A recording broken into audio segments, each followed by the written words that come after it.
बिस्मिल्लाहिर्रहमानिर्रहीम। ख़ातिन हज़रात अख्तर अब्बास का सलाम पहुँचे। पिछले 2 रोज़ मेरे बहावलपुर गुज़रे और बहावलपुर में एक ट्रेनिंग थी। वो दिन भर की ट्रेनिंग के बाद शाम को हमने बहावलपुर की सैर की। जब किसी शहर में जाया जाए आमतौर पे मौका नहीं मिलता, पर लेकिन it was the part of the training. So participants के साथ हमने बहावलपुर को एक नए सिरे से डिस्कवर किया। ख़ातिन हज़रात, जब वापसी पे मैं आ रहा था लाहौर, तो एक बहुत अच्छी बस सर्विस है और उसका जैसे एक एग्जेक्टिव सर्विस है, एक बिज़नेस क्लास है। तो उस बस में 2 क्लासेस थी, आगे बिज़नेस क्लास थी और 10 सीटें बिज़नेस क्लास की, फिर पीछे 4-4 सीटें जो नॉर्मल क्लास की। बहुत उम्दा सफ़र का आगाज़ हुआ, पर कुछ देर के बाद ही जो पहली कोफ्त जैसे दरवाज़े पे दस्तक देती है, वो वाली कैफियत हुई। जो मेरे कुछ दूर बैठे हुए पहले मुसाफिर थे, उनकी कॉल्स तो मेरी भी आ रही थी, पर वो सिर्फ मुझको पता था। जब कॉल आती थी मैं आराम से उसको कॉल ऑन करता, धीरे से उसको सुनता। क्योंकि मैंने बहुत बरसों से ये जान लिया कि आपकी आवाज़ जो आगे पहुंचती है वो माइक के ज़रिए पहुंचती है और वेव्स के ज़रिए पहुंचती है। आपके जिस्म की या फेफड़ों की ताकत से नहीं पहुंचती। ये नहीं हो सकता कि आप ज़ोर से पूरी क़ुव्वत से बोलें तो बस से बाहर निकल के आवाज़ अपनी लहरों पे जा के वहाँ पहुँच जाएगी। वो जो उसका प्रोसेस है उसके थ्रू ही पहुँचनी है।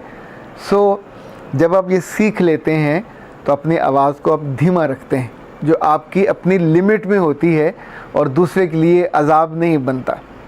पूरा सफ़र, यानी बावजूद उसके कि मेरे कानों में वही प्लग लगे हुए थे, पूरा सफ़र लिटरली हालत ये थी कि आखिरी वक्त में मेरा जी चाह रहा था कि मैं उसका गला दबा दूँ। वो हर कॉल को इतने ज़ोर से वो बोलते थे और फिर चुप नहीं होते थे। यानी वो जो 10 लोगों का कूपा था, एवरीबडी वाज, लोग मुड़ के देखते थे, पर उसको तब भी समझ नहीं आया कि सब लोग उसे क्यों देख रहे हैं। हर कॉल के बाद सबको पता होता था अब ये साहब ज़ोर से बोलना शुरू करेंगे। वो माकूल आदमी था, ज़ाहिर है, एक महंगी टिकट उसने ख़रीदी, वहाँ बैठा, अच्छा कोई बिज़नेस वाला आदमी था। अच्छा ख़ातिन हज़रात, जब भी आप छोटा सफ़र करें या बड़ा सफ़र करें, कुछ चीज़ों का ज़रूर ख्याल करना चाहिए कि पहले नहीं किया तो आइंदा से करने का आगाज़ करना चाहिए। नंबर 1 तो टेलीफोन जब आए तो उसको आपको धीमी आवाज़ में सुनना चाहिए और बहुत लंबा लेके नहीं जाना चाहिए। यानी वहाँ बिज़नेस के सारे कारोबारी जो पुराने गिले शिकवे हैं और शिकायतें हैं वो भी नहीं करनी चाहिए। क्योंकि जितने लोग हैं ये पहली दफ़ा आपसे मिल रहे हैं, ये आपको देख रहे हैं या सुन रहे हैं, तो आपका इमेज बना रहना चाहिए, बचा रहना चाहिए।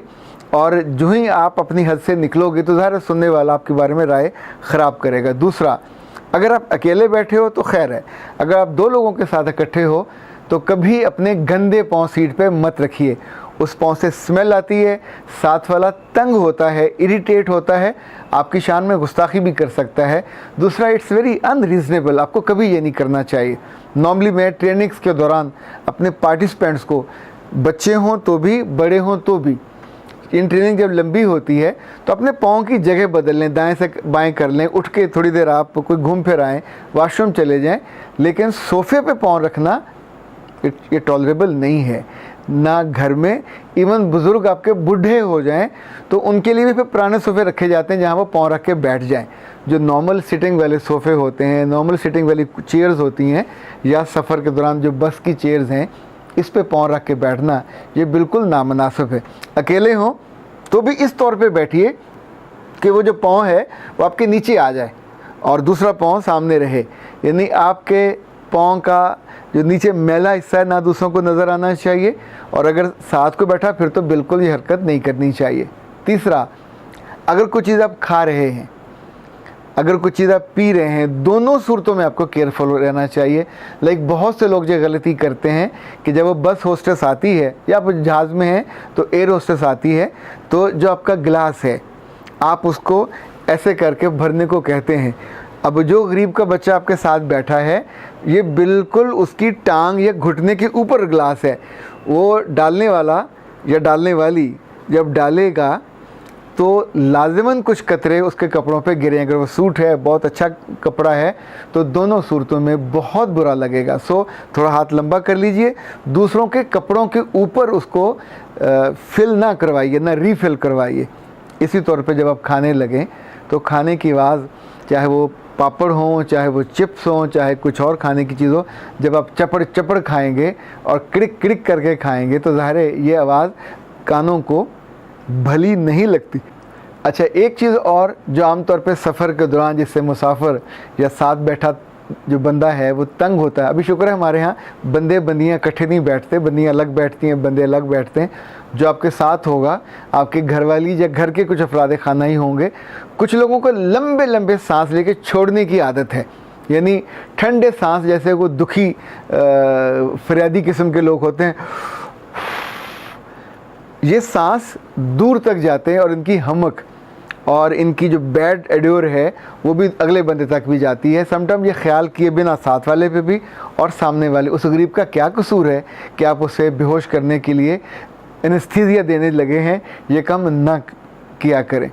इसी तौर पे कुछ लोगों को ये बेखुदी नहीं है ना बेख्तियारी है कि आप साथ वाले के कंधे को ढूंढते फिरें और उस पर सर रख के सोने की कोशिश करें। हमारे एक दोस्त हैं, वो जापान में गए तो वापसी में वो कहते थे कि जापानी अगर बस में कोई बैठा हो अकेला और उसके साथ जाके कोई पाकिस्तानी या इंडियन बैठ जाए तो आमतौर पे वो जगह छोड़ देते हैं। क्यों? मैंने बहुत हैरत से पूछा था। उसने कहा था ऑलमोस्ट हमारे हर बंदे और बंदी को ये आदत है कि जो ही बस चलती है तो उन्हें लगता है कि अब ये सेफ़ जोन है, तो आराम से आंखें बंद करते हैं और चंद ही झटकों के बाद वो सो जाते हैं। तो सोने के बाद भी अपने हदूद में नहीं रहते कि जहाँ उनका अपना सर हो, वो हमेशा दूसरे के कंधे पे। तो जापानियों को ये बहुत बुरा लगता है। सिर्फ जापानियों को ही बुरा नहीं लगता, पाकिस्तानियों को भी बुरा लगता है। सेफ़र साइड, लाइक मैं एक रोज़ जो बड़ा हमारा खूबसूरत बड़ा स्टोर है मेट्रो, वहाँ गया तो दो तरह के नेक के लिए होते हैं। एक तो नक आपकी जो गर्दन महफूज रहती है, सोते में ढलकती नहीं है और उसमें बल नहीं पड़ता। दूसरा, अगर आपने सामने मूवी देख रहे हैं और आप किसी लंबी तान के सोच रहे हैं, लंबी तान के सोने का नहीं मैं कह रहा, लंबी तान के सोच रहे हैं तो आपकी गर्दन थक जाती है। तो वो तीन तरह का फ़ायदा होता है, गर्दन थकती नहीं है, गर्दन मुड़ती नहीं है, तीसरा साथ वाले के आप कंधे पे भी सवार नहीं होते। ये बहुत महंगी चीज़ नहीं है पर सफ़र में बहुत यूज़फुल है। मुझे चूँकि बहुत कंसेक्टिव और रेगुलर सफ़र करने होते हैं तो मेरे लिए मैं इसका थैला ही लग रखा हुआ है, जो बड़े बैग में इसको मैं नहीं रखता, और उसी के अंदर मैंने कुछ फ्रूट रखा होता है, उसी के अंदर कुछ चंक मंक रखा होता है, लाइक पीनट्स हैं, कुछ चिप्स हैं। सिर्फ उस बेचारी होस्टेस के इंतज़ार में नहीं होते कि वो लाएगी तो खाएंगे। अब 5-6 घंटे का सफ़र है तो बाकी सफ़र आपके पेट में चूहे और बिल्लियाँ वो जो कुश्ती करेंगी और वो दौड़ते फिरेंगे, तो समटाइम्स सही बात है वॉमिटिंग वाली कैफियत हो जाती है। तो मैं तो इसलिए हमेशा ये करता हूँ, घर से फलों को धो के रखता हूँ और वो अलग से पैकेट बना के, और जो खाने की चीज़ें इनको घंटों के हिसाब से अब तकसीम कर लें कि इतने घंटे का सफ़र है, आपको हर घंटे बाद कोई ना कोई चीज़ ले लेनी चाहिए। आपका जो होंठ है, आपका स्टमक है, दोनों को कोई चीज़ चलती रहे तो आपका सफ़र एक अच्छा गुजर जाता है। जिन लोगों को सिर्फ मुफ्ते की आदत है, लाइक आपको हैरत होगी, अब चूँकि ये बिज़नेस क्लास है इसमें मैनर्स थोड़े मुख्तलिफ हैं। वो जो होस्टेस है वो बार बार बोतल ऑफ़र करती है, बोतल से मतलब है जो सॉफ्ट ड्रिंक है या कोल्ड ड्रिंक है वो ऑफ़र करती है। तो आपको अपने ज़र्फ़ के मुताबिक एक आध दफ़ा लेना चाहिए। आप 2 दफ़ा, 3 दफ़ा, 4 दफ़ा, 5 दफ़ा वो कम से कम आके ऑफ़र करती हैं, तीनों बोतल बारी बारी, ब्लैक भी, वाइट भी और फिर मिरिंडा भी। तो अगर आपने हर दफ़ा पीना तो आपकी शुगर बढ़ जाएगी, फिर आप तंग होंगे। तो बेहतर ये है कि पानी पे गुजारा कीजिए, और अगर मुफ्त का माल समझ के और चूँकि ये सोच के कि टिकट के पैसे दिए हुए हैं और ज़्यादा दिए हुए हैं तो बार बार पीने से नुकसान आपका होगा, आपको बार बार उतरने की हाजत भी होगी। जहाँ से बात का आगाज़ किया था, सफ़र आपके लिए एक बहुत अच्छा तजर्बा रहना चाहिए, पर कुछ लोगों की वजह से ये तजर्बा ख़राब हो जाता है। वो लोग दूसरे हों तो बहुत अच्छा है, आपको नहीं होना चाहिए। आपके साथ आपकी अपनी कोई अजीज़ा है, आपके अपने बच्चे हैं, तो मुझे लगता है सफ़र का बहुत उम्दा इस्तेमाल ये भी हो सकता है कि साथ साथ जो चीज़ें हमको इरिटेट करती हैं, बुरी लगती हैं, हम चाहते हैं कि हमारे प्यारों के दिल में, ज़िंदगी में वो ना आए, तो उन्हें ज़रूर मुतवज्जो करके, मजाक तज़हीक करके नहीं, मुतवज्जो करके कि ये हम नहीं करेंगे या ये हमको नहीं करना चाहिए, तो उसका फिर बहुत सारा फ़ायदा होता है। सफ़र में एक चीज़ का और ख़्याल रखा करें, जब आपका लंबा सफ़र हो 5-6 घंटे का, तो जूता और चप्पल हमेशा इजी पहने, खुले वाला, वहाँ आप बंद जूते पहन के जाएंगे, लेसेस वाले पहनेंगे, बकल वाले पहनेंगे तो आप तंग होते हैं, जब उतरते हैं तब भी, जब बैठते हैं तब भी। तो इसके लिए हमेशा एक ईजी चप्पल अपने साथ रखें। जब उतर के आपने किसी के घर जाना है, किसी जगह जाना, तो वहाँ अपना बैग खोलें, उसको उसके अंदर शिफ्ट कर दें और वहाँ से जो दूसरी है नॉर्मल, जो आपके कैजुअल इस्तेमाल की होती है, उसको फिर आप पहन लीजिए। सफ़र में सॉक्स पहन के ना बैठें, ये आपको फिर तंग भी करती हैं और ज़ाहिर उससे वो स्मेल भी आती है। ख़ातिन हज़रात, एक दो बातें और लगे हाथों, चूँकि ये मौजू ऐसा है कि शायद दोबारा हम इस पर बात ना कर पाएँ।